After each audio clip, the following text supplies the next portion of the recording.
I don't really call myself a photographer. I don't come up with a sort of a theme and then go and photograph that thing. I tend to photograph as I sort of go through life, kind of thing, and so I sort of build up a kind of body of images, and then I get to a point where I've got quite a few of them, and I start to think, okay, well, what am I going to do with these? This is the first time in quite a long time that I've used my own images as a sort of a basis for a larger kind of body of work. So it's been quite nice in that respect to sort of come back to that, because I've spent quite a long time either not using photographs at all or using found imagery, so using family photos and sort of plundering the kind of the family archive, if you like.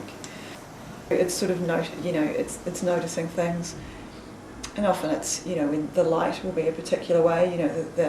The objects that are photographed might have been sitting there all day, but at sort of 4 o'clock in the afternoon the light's coming in a particular way, and it just sort of illuminates it in a certain way, and it makes it look a little bit more special than it did before.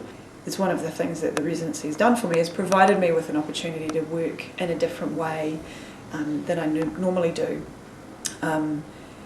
Because normally I would come up with an idea of what the finished work will be and then work towards that finished work, whereas this has given me opportunity to sort of have a vague idea of what the finished work might be, but to just test things out and see what works and to adjust sort of as I go.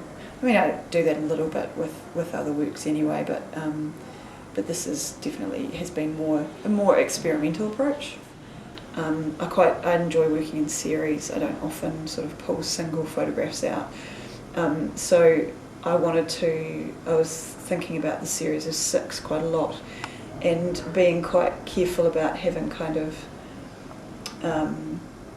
balancing out sort of photos of kind of interior things with exterior things and domestic things with kind of maybe more things that were sort of happening outside. It's interesting when you sort of tone photographs a single colour, it seems to add almost an element of nostalgia to it. I think it's because it removes it from reality, and to a certain extent even black and white, sort of plain black and white imagery does that now as well, obviously, because we don't see as many black and white photos. It starts to have a